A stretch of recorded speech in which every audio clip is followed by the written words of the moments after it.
let you look at the gory details. Okay. Thank you, Virginia. All right. I'm going to introduce, is Dennis, you're here? Dennis? There you are. Okay. Dennis Dinge. Come on up, New Mexico Forward. Tell us about this new political party.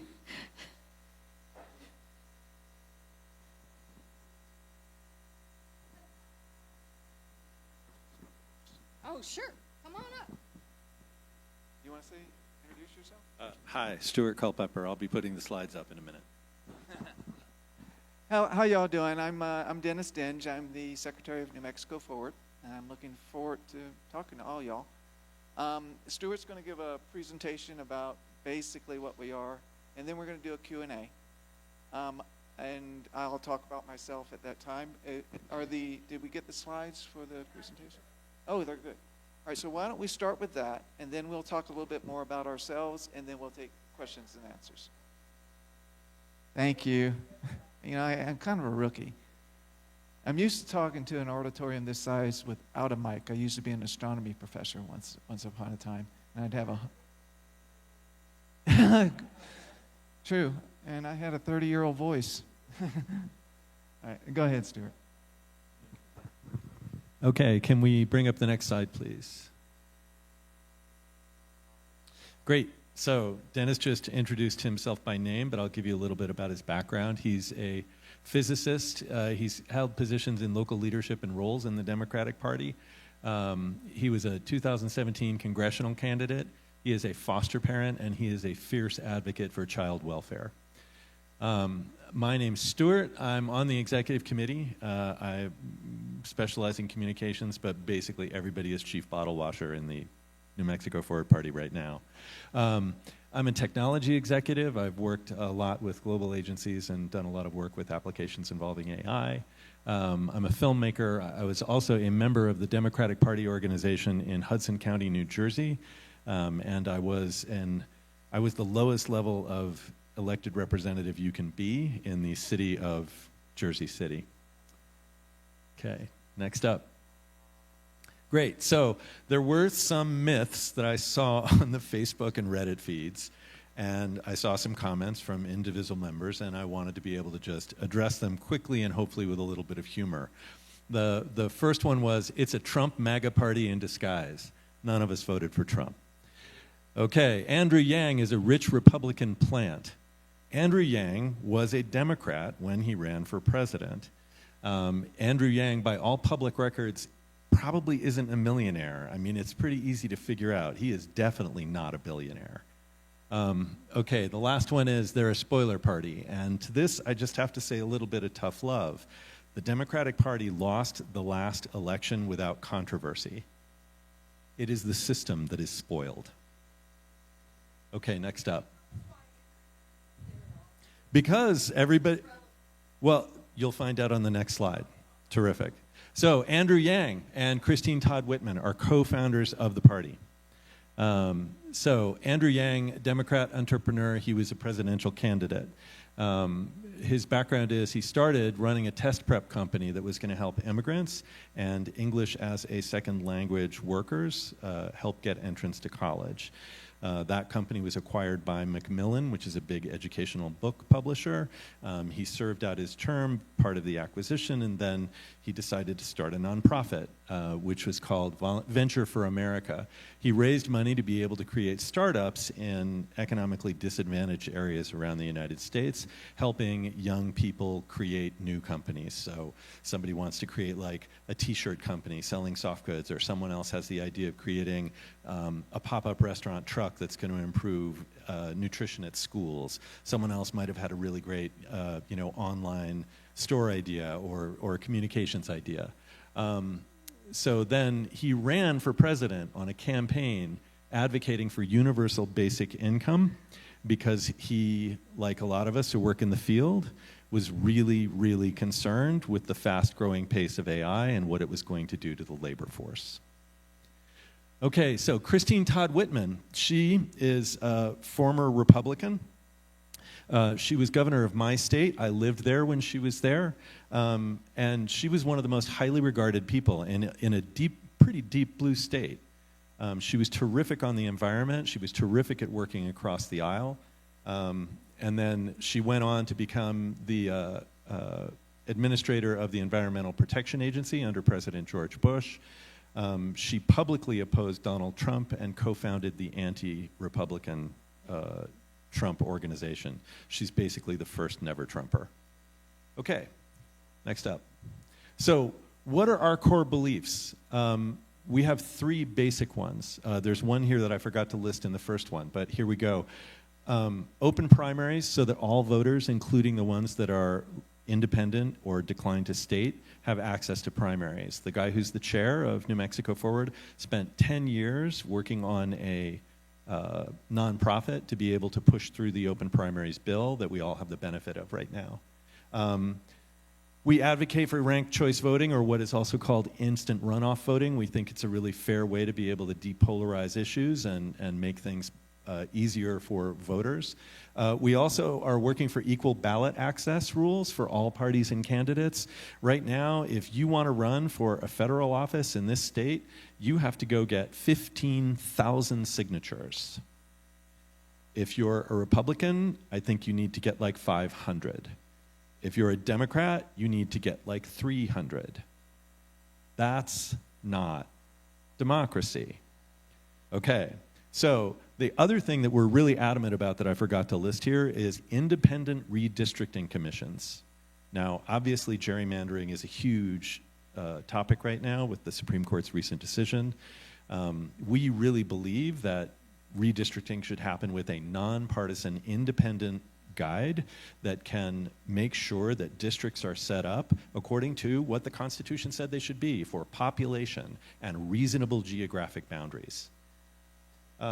Accountable government. We want money out of politics. Okay, full transparency in campaign finance. Any money we get, you'll see on our website. We'll never hide any donation we ever get. Term limits so that elected officials serve the people and not their own careers. Another thing we want to do is we want a government that works for voters and not donors. Okay, now, beyond the binary, some people call it the duopoly. It's the fact that we're ruled by only two parties that have really carved up the country for themselves, and not always beneficently. Americans are not, we believe this truly, that they're not as divided as the parties that exist in this country.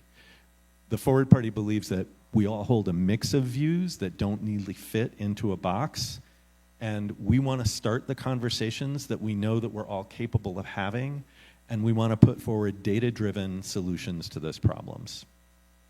Okay, next up.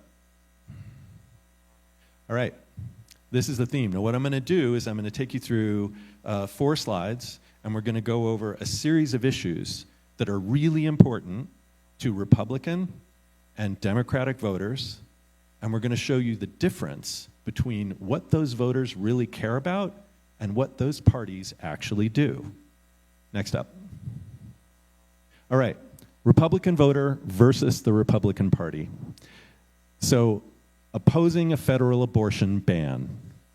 65% of Republican voters are against an abortion ban. They want to preserve reproductive rights.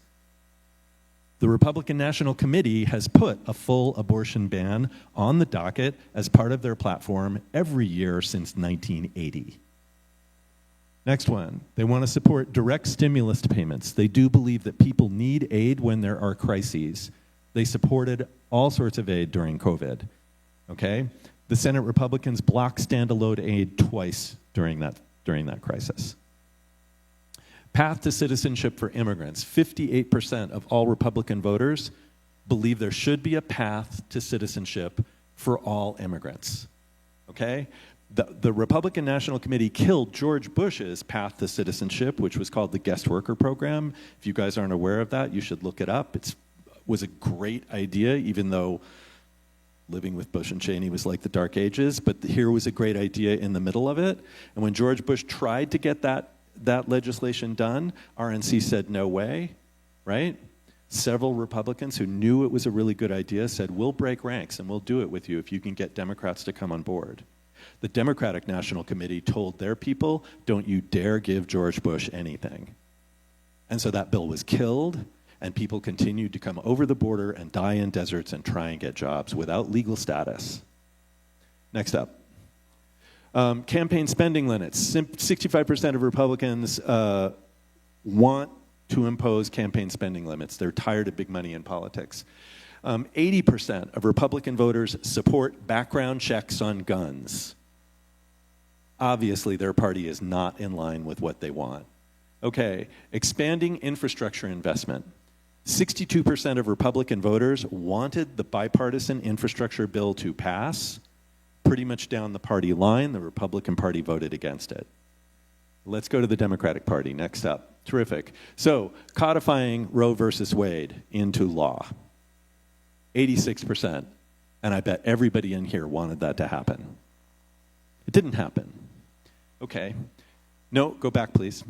So the Women's Health Protection Act was brought forward twice in the House, and the Senate refused to bring it forward for a vote because the advisors inside the Democratic National Committee said, no, don't pass that bill because then women won't come to vote in the midterms. And you remember, Roe is on the ballot. You've got to vote for Roe. Sorry, that's nonsense. You're not voting on that. You voted for the politicians who were going to pass that bill, and they didn't. And the consequences of that have been severe. 82% of Democratic voters want big money out of politics, yet when they raise money, they take dark money 2.5 times larger than Republicans. 80% of Democrats want congressional term limits. No Democrat-led Congress has ever put forward a bill on term limits. Next up. Federal cannabis legalization. If this happened, it would be a boom for people in New Mexico. Right? Democrats want it. Biden said no. Killed it several times. Wall Street influence of the party. 72% openly say they're really concerned about the influence of big business and big banks on the party. The largest donor to Joe Biden's campaign were big banks.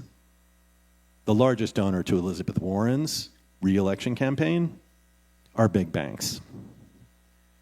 60% opposed expanded domestic surveillance. This is recently in the news because FISA 702 was up for expiration. It was passed a third time. If you don't know what that means if you got a phone in your pocket, the Department of Homeland Security knows you're here. Why? This is a political meeting.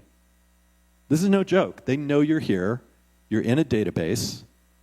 My voice is being audio fingerprinted by my phone and collected by Palantir. And that law was signed into being by Barack Obama and re-signed into being by Joe Biden. So there are differences between what people want and what they're getting. Next. These are a few different topics of conversation that I thought we could go on with. I'm going to turn it over to Dennis. Dennis is a remarkably intelligent guy. He understands local politics, he understands New Mexico, and I'll chime in as well, but I just want to make sure that we could have a frame for our discussion.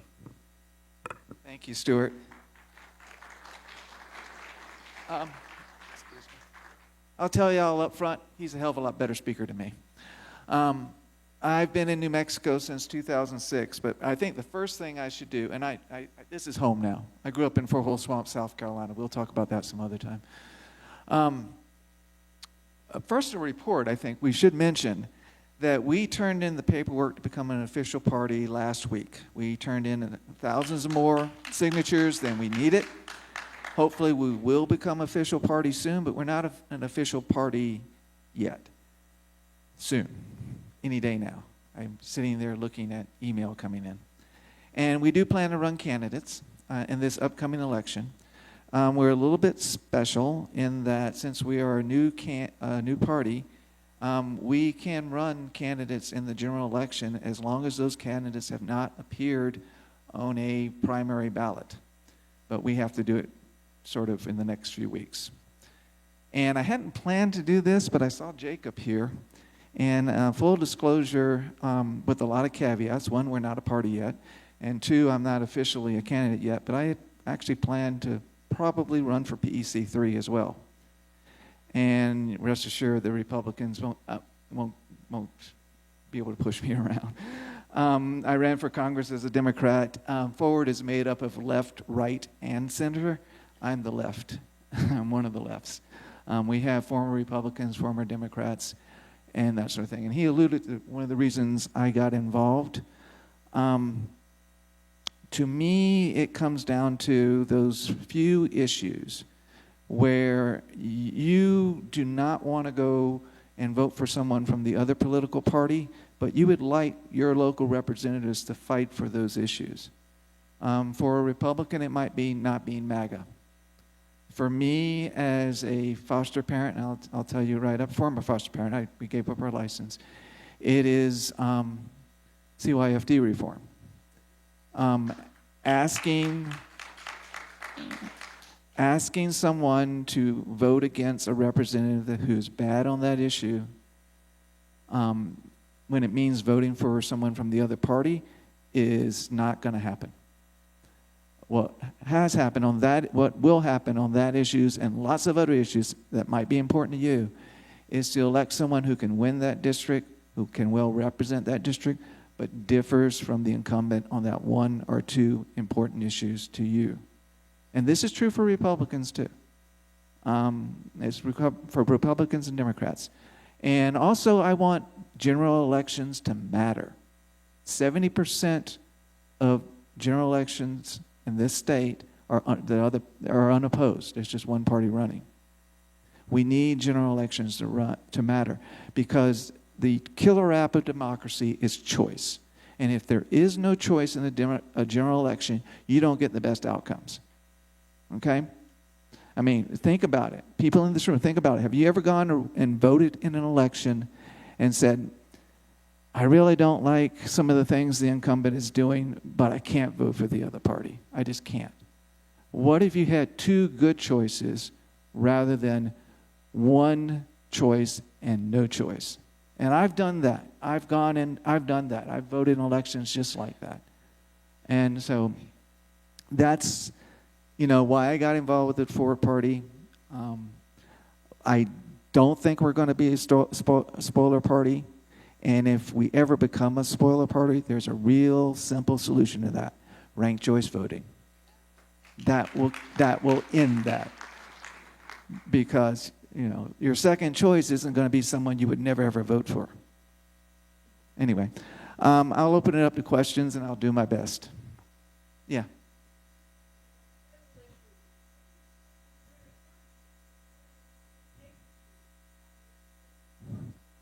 It depends on the issue. Oh, sorry. I'll get it right. She said maybe the state Democratic Party is still on the same page as me.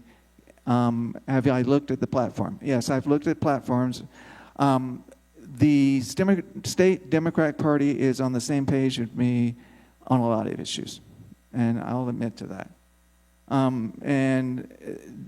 Except for that one issue that I told you from being a foster parent. They could have overrode vetoes. They did not. They could have put legislation forth.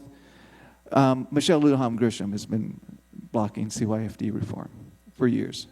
She's the governor, I know. And I know a lot of Democrats I've talked to about that issue really, really want to do it, but not enough of them to buck that. And I understand what you're saying, okay? And the other thing I'd like to point out is there are a lot of folks in this state in rural areas that aren't Democrats, and we will be running against those folks too. And maybe the Forward candidate wouldn't be someone you would vote for, but it might be someone you would prefer over who's there now. Yeah. Yes. Oh, in our platform? Yeah, he says in our platform he didn't say anything about health care. Yeah, I should have started with that. The Forward Party, except for a few core issues, does not take does not have planks as a party. We don't do that, except for good government, election reform, issues like that, following the Constitution. We let local candidates pick their own issues and what issues they want to emphasize. That it's truly a party whose focus is to make general elections matter and to make the two parties be more willing to work with one another. If you're an extreme and you're constantly catering to the extreme of your party, one of the reasons you do that is that you know all you have to worry about in an election is winning your party. If that's not true anymore, and a couple of those folks get beat, maybe the temperature will come down and more things will get done. That's what we're trying to do. Yeah.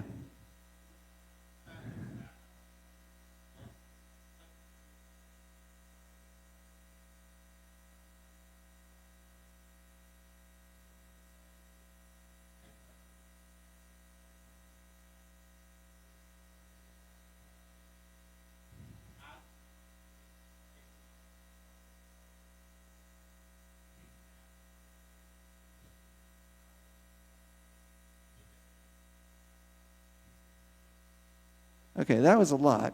He's got a... Yeah, sure. So I believe what you were saying is you're seeing a lot of areas where you're basically saying, well, if we agree, then what do we need you for? So here's an answer. One, open primaries. Open primaries was opposed by the Democratic Party here. Yeah, the resolution happened because a gentleman named Bob Pearls 10 years ago worked tirelessly to be able to get it on the ballot and to be able to form it with a bipartisan coalition. Like, it would not have happened from the Democratic Party. They are not, it is not something that they took willingly. They took it because somebody worked for 10 years to create the possibility of doing it, because there's no organization that is going to say if we can control revenue, we're going to let go of revenue. That is just a fact. Now, you asked about healthcare. So Dennis is perfectly right. And also within the Forward Party, we focus on what is really important, is creating the most free possible elections we can. We also argue a lot, and we do amongst the executive committee. And we listen and we learn from each other. One of the things that we're all really focused on is how do you solve the problem, right? So we have a problem with healthcare in the state of New Mexico. Huge problems with doctor access, huge problems with cost, and huge problems with just plain old accessibility for people and getting people access on insurance. So there are a number of different ideas that we're looking at that we need candidates to step up on. One of the things that I would vote for is malpractice reform. Because I drive up and down the freeways here and I see nothing but ads for lawyers. I got news for you. If you can see that much advertising for lawyers, those billboards are not cheap. They're making a lot of money. And they're lobbying politicians to make sure that they have the right to sue doctors, which keeps doctors from coming here.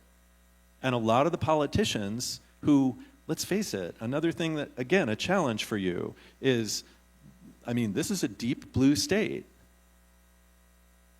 Why do lawyers own health care? Like, why? Why hasn't the dominant party been able to just wipe that out? There's a reason. I can't hear you. It's not adequate. It's not adequate. Yeah. Thank you for saying that.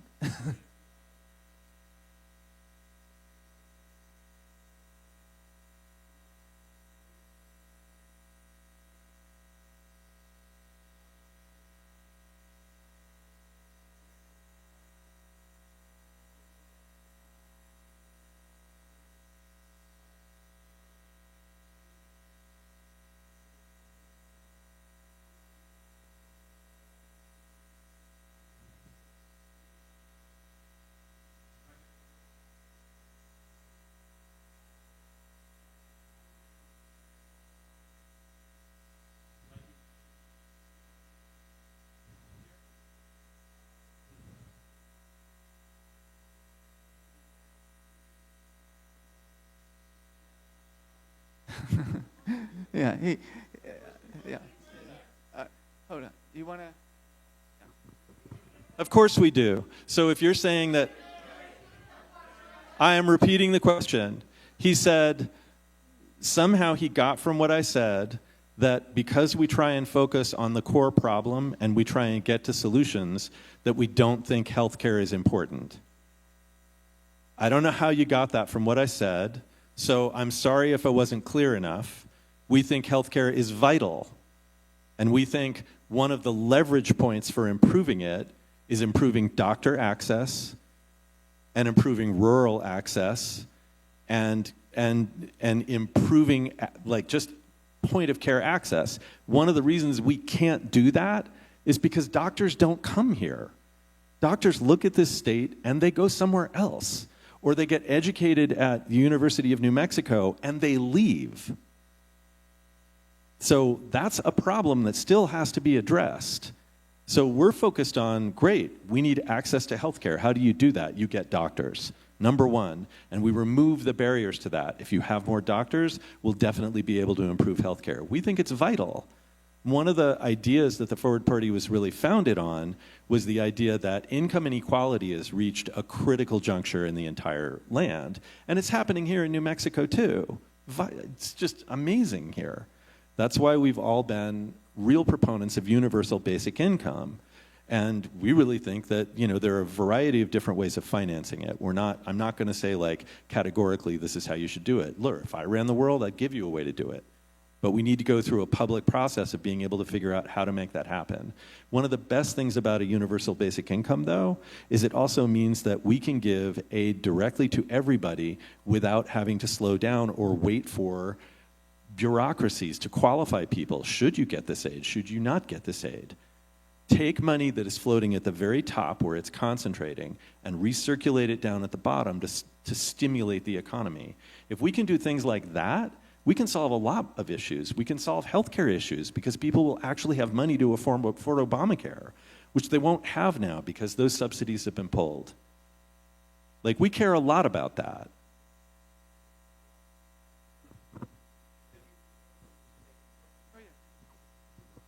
Thanks for the suggestion. Thank you so much. My last question has to do with the good governance and getting money out of politics. My question is, how come in 2024 Andrew Yang paid himself from Forward Party $80,000 and then donated $100,000 the following day, according to the FEC? Is he cleaning dirty money? What's going on with that? I'd like to point out I'm not Andrew Yang. I haven't researched that. Obviously, you have. Yeah, I mean, okay, you said that one of the founders of the party did something, and that was designed to bring that up in this forum. I understand that. I don't know. If it's a thing that I can research, I can look into it. Like anybody who has ever heard anything bad about a leader of any party would. That's it. Next question. People should come up and get in line so they have a microphone. So the Working Families Party has made something of a coalition with the Democratic Party because it is an existing structure into which progressive ideas can be inserted and progressive candidates can be supported, and the Working Families Party has a national vision or a national organizational structure, let's just say. Why do you think your idea is better than the Working Families Party, and how do you distinguish yourselves from Working Families Party and their goals within the structure? You can keep that since we got two now. Yeah, thank you. Well, first of all, Stuart and I are both left. Y'all get that. Forward Party as a whole is not. So there are folks in the Forward Party who would more match their conservative areas of the state or whatever, who also want a chance to run the general election. An example I could think of a perfect Forward Party candidate would be these senators who just got voted out in Indiana. They can obviously win the district, and they're willing to buck their leader when their leader is wrong. So we're not just one thing in a general election. We're not just trying to reform or trying to promote things that folks on the left believe in that are important. There are also good ideas from folks on the right. And more importantly, there are folks on the right that want to stop bad ideas. And we get bad ideas out of the White House every other day. And Democrats aren't going to win those seats where those bad ideas are being supported. So we're more than just one thing.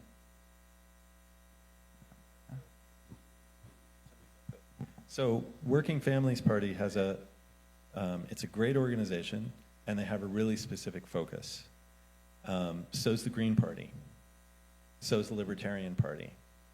I think there's an inherent challenge forming a political party around a very narrow focus. On the one hand, it can make you very focused on the issue, like the Green Party, always focusing on environmental issues. But it does make it really challenging for you to create a party that becomes large enough to represent a broad constituency on a lot of other issues. What we really care about is we care about finding people who care about New Mexico and who have really intelligent ideas. One of our candidates who will be running as an independent for state house, he's a gentleman from the East Mountains. He's a pig farmer. And he's absolutely not a Democrat, never been a Democrat. Don't think he's really ever been a Republican, but he's a pretty hardcore guy in some ways. He really believes in individual freedom, and he believes in people being able to take responsibility for themselves. Those are his points of view, and they relate to his community. And if he's able to represent that community, then I think that's a great thing. And ironically, the thing that he's most passionate about is environmental concerns. He can go into the details on the dangers of the water table dropping in this state every year. And I would vote for him, even if I disagree with him on a lot of other issues, because I understand that water rights and maintaining water security is just vital to the state. So why can't I look at this person who I normally, he would get shuffled into the Republican Party, and I would never be able to talk to him, and he would not be able to talk about those issues in the Republican Party. But here, he's able to work really passionately on it.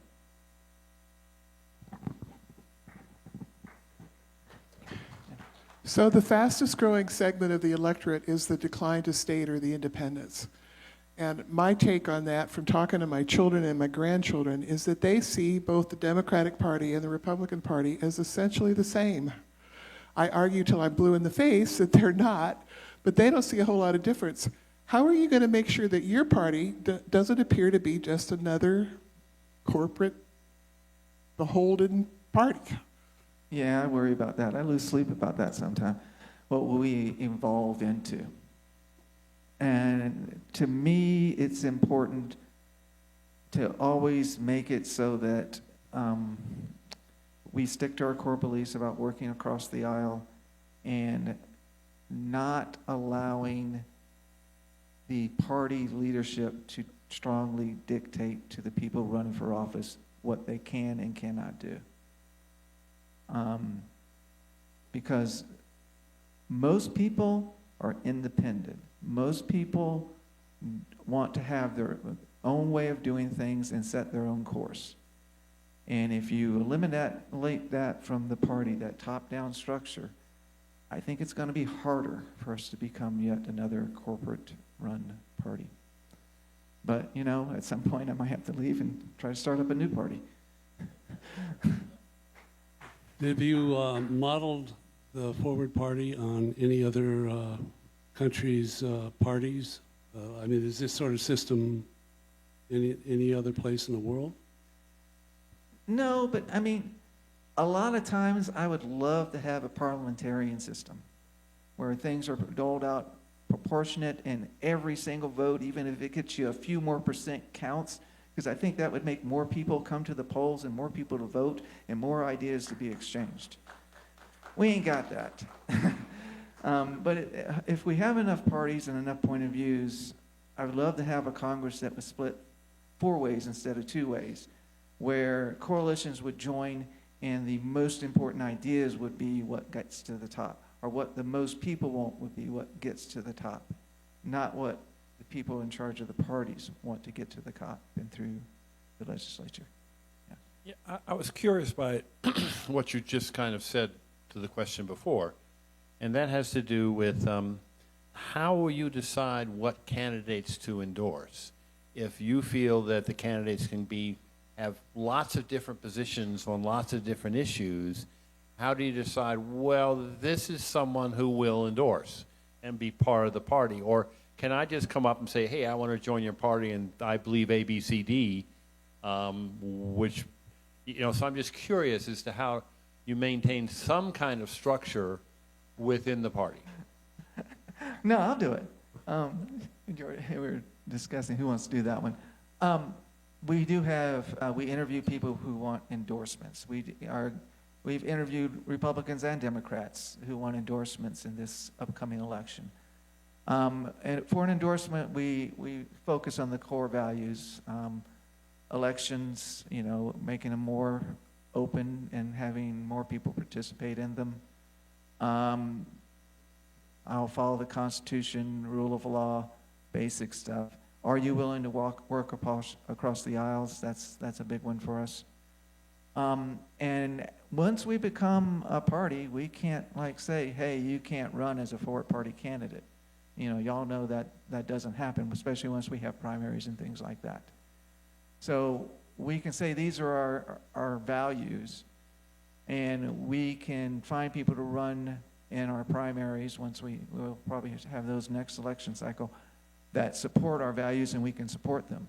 But folks run in the Democratic and Republican primaries too that the parties themselves aren't too happy about, and we won't be able to stop that any more than anybody else will.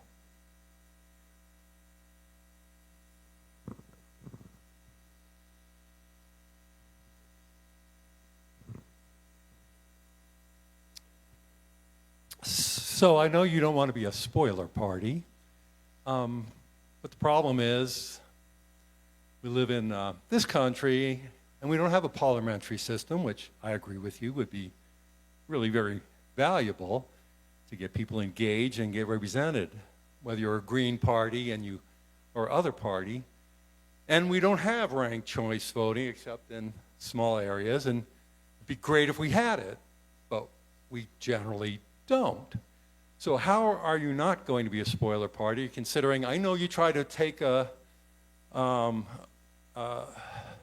in your presentation, you said, really there isn't that much difference between the Republican populace and the Democratic populace, but in fact, presently there is. So the question is, with the present reality the way it is, how are you going to prevent yourself from being a spoiler party?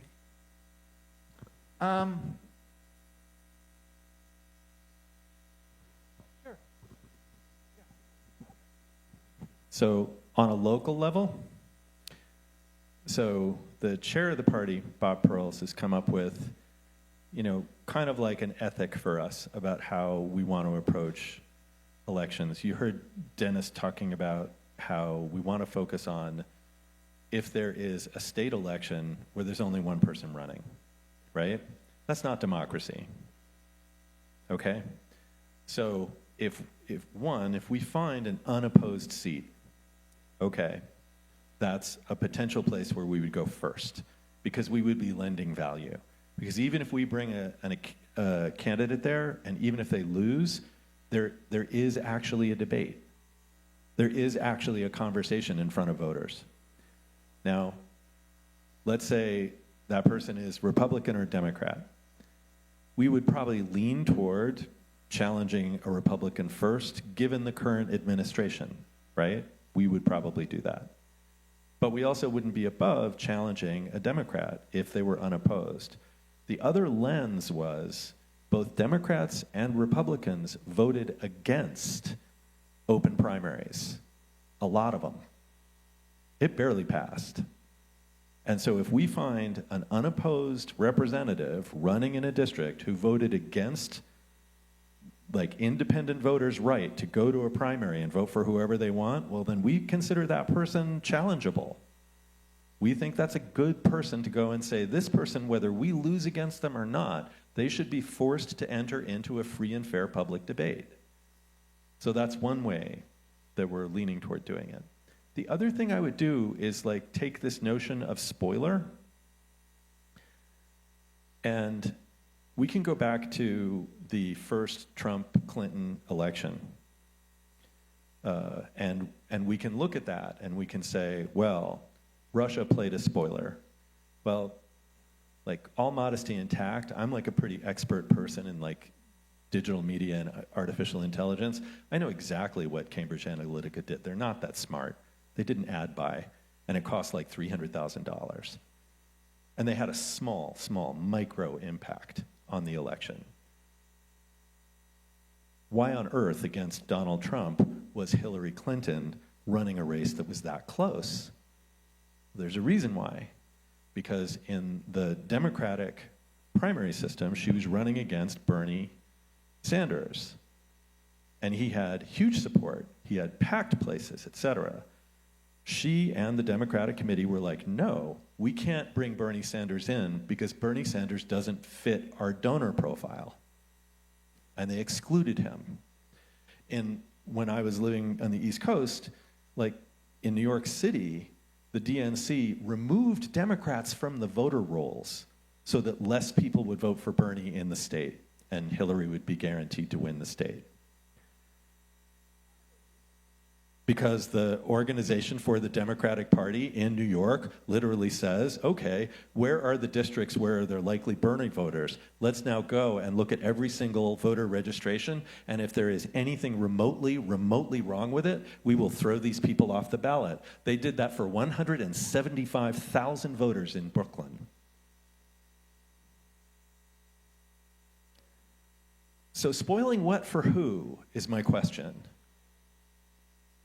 Now, if you also think about these two politicians that were very kind of famous the last few years, Kristen Sinema and Joe Manchin, right? They were both Democrats, but they both kind of like went their own way, you know, whatever, cut their mavericky path or whatever they did. But they did not listen to the Democratic Party. Now, I didn't agree with just about anything that they took a stand on. I didn't agree with them at all. But if you use them as an example for how it only took two people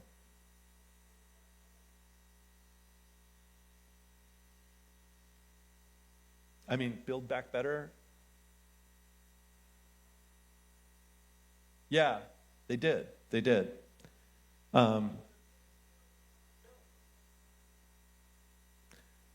It's true. Now, I didn't bring them up because I want to get into the idea of did they do the right thing or wrong thing on the legislation, because that would be my personal opinion. I don't like Joe Manchin. I thought Kristen Sinema was like, I didn't like her either. But if you just thought, well, what if instead of having two people who are just kind of weird, what if you had two reasonable people who weren't in the thrall of the Republican or the Democratic Party, who could listen to both sides and create a dialogue about how to enact change?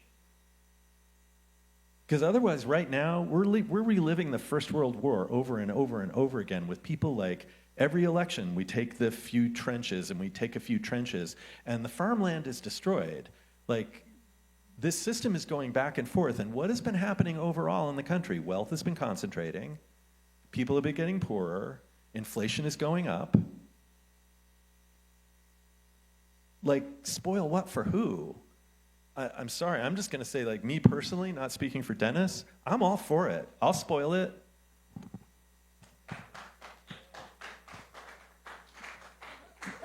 The only thing I would add to that is that I think, well, first of all, there's not a chance, I'll be blunt, there's not a snowball's chance in hell we're going to run enough candidates in this next election to sway the State House or the State Senate. I'm just being honest. I mean, maybe we'll get a phone call tonight and 50 people want to run for something, but it ain't happening. The second point is, if for some reason someone runs for state house and it's a blue district and a Republican squeaks through because there's 3 people in the race, I think the next day phones will be running off the hook for ranked choice voting. That's what I think will happen.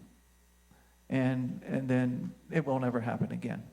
The reason Lisa Murkowski is still in the Senate is they have that in Alaska. The reason she can buck Trump is because they have that in Alaska. She doesn't have to win a Republican primary, right? I mean, the Alaskans are still getting what they want. They still get a pretty conservative person. But that conservative person doesn't have to listen to the guy in the White House. Not all the time. I mean, when it's important. The last question. So my question is, one of the premises you're talking about is upholding the Constitution. And I think there is a very different perception on the right of what that means than the perception on the left. How would the Forward Party determine a candidate's qualifications and support them using that definition because it is so different? Yeah, we actually have debates about that. When folks come to us wanting our endorsement, what does separation of church and state mean? And I can tell you it means a different thing to me than it does one on the left. I mean, on the right, I'm sorry. We do the best we can. We do the best we can to say, what's unreasonable search and seizure. I think being able to look into your phone without your permission is a violation of the Fourth Amendment. Second Amendment,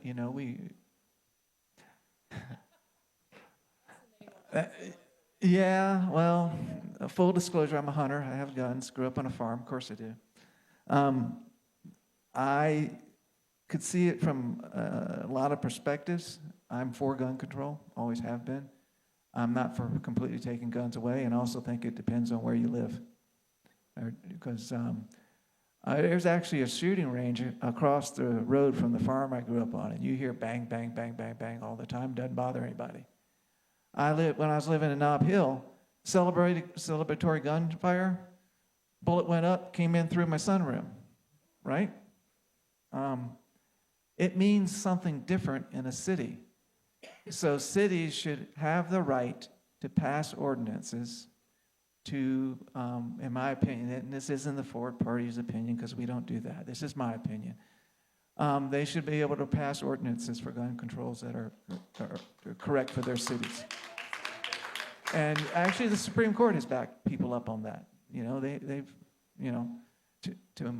I like that they did that anyway.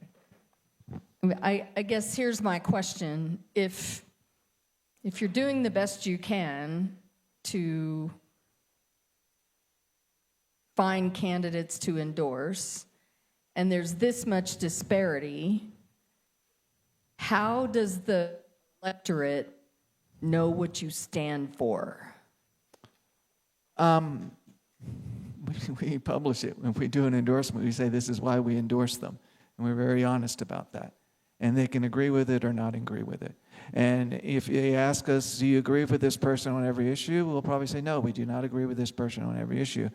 But they agree with us on things like open primaries and not gerrymandering, having election commissions and things like that. And when we do the endorsement, we'll say why we did it. So Dennis has answered this really well. So we've had, and first of all, I just got to say, I freaking hate these labels of left and right and conservative and liberal. I don't even know what they mean anymore. So it's very tough to reference a conversation with them. I think that the genius of whoever named the party the Forward Party is great. It's like, let's move on, But so we have spoken to a candidate who you all would call quite conservative, right? And we found this person really smart, right? And there was really only one issue where they were talking about it where I was like, well, I've got a problem with that issue, but they did say that on that issue they would respect the existing laws. And I was like, wow, okay. Then there was another person who you would all call conservative, who also very clearly in their history had made public statements that question things that are in direct conflict with our principles. And everybody kind of stood up and said, nah, can't do that. Can't do this person. There was also somebody that you would say is highly progressive, right? And this person agreed with many of the principal things, but then the one thing this person didn't, they were not willing to commit to the idea that they could work to find a solution with somebody who was different than they were. They were like proud of the fact that they wouldn't. And like that was a reason why we had to say, well, no, I mean, you can't solve polarization by just saying everything's going to be one color. And sometimes it means you're going to sit down and have conversations with people that you don't agree with everything on. And I'll tell you one thing on the slide, the forever wars, right? If you're ever meeting somebody or a relative that you know is MAGA and you guys want to sit down and have a kumbaya moment, start talking about how you really believe that America should not be committing to forever wars. How we should not be sending everybody to every single country to just procure resources and really enrich multinational corporations at the expense of the death of young Americans. And you know what? You know what? Those MAGA people, they're going to bake you a freaking cake. You're going to find, and if you can find the one thing that you can have commonality with, you're going to find a couple other things. And you can work together on those things that far. We all have families, right? Jeez. I think we all have a whole lot more questions, but we are out of time. I would urge you to stay and chat with some people. And I'd like to take you both to dinner because I have a bunch of more questions. So if you're willing to do that. I'm always up for free food. Okay. That'll work. All right. So stick around a few minutes and we'll figure that part out. Okay.